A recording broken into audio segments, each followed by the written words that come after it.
హాయిగా నవ్వండి. ఒక అధ్యయనం ప్రకారం 4 ఏళ్ల పసిబిడ్డ రోజుకు 300 సార్లు నవ్వుతుంది.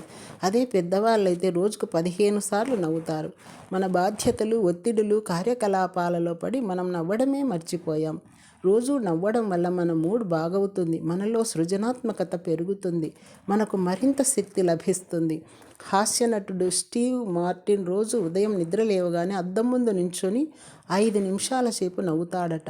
అలా చేస్తే తప్పక తనకు ఆ రోజు అత్యంత ఉత్సాహంగా గడుస్తుందట.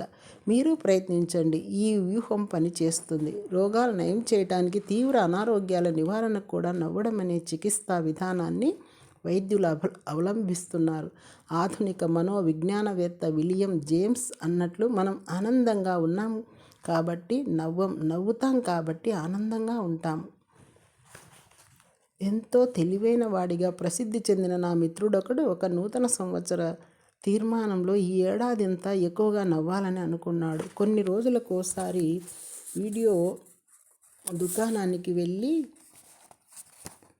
3 స్టూజ్ సినిమా వీడియో కొనేవాడు, లేదా ఒక హాస్య రచనను కొనుక్కునేవాడు.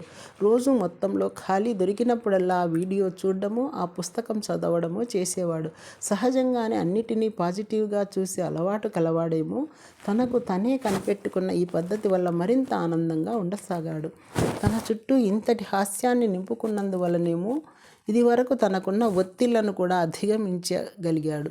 ఈ చిన్న అలవాటు అతని జీవితాన్ని మరింత ప్రయోజనవంతంగా, ఆనందమయంగా మలచింది. మీరు కూడా నా స్నేహితుడి మార్గాన్ని అనుసరించి మీ దగ్గరున్న వీడియో దుకాణానికి వెళ్ళి హాస్య చిత్రాలను తెచ్చుకోవడానికి ప్రయత్నించకూడదా? తర్వాత ఏదో పుస్తకం, Gary Larson Far Side series కానీ, డిల్బర్ట్ కార్టూన్లు కానీ తెచ్చుకొని మీ నవ్వే అలవాటును మరింత వృద్ధి చేసుకోండి. మీలో ఆకతాయితనాన్ని రెచ్చగొట్టి హాయిగా కడుపుబ్బా నవ్వుకోండి.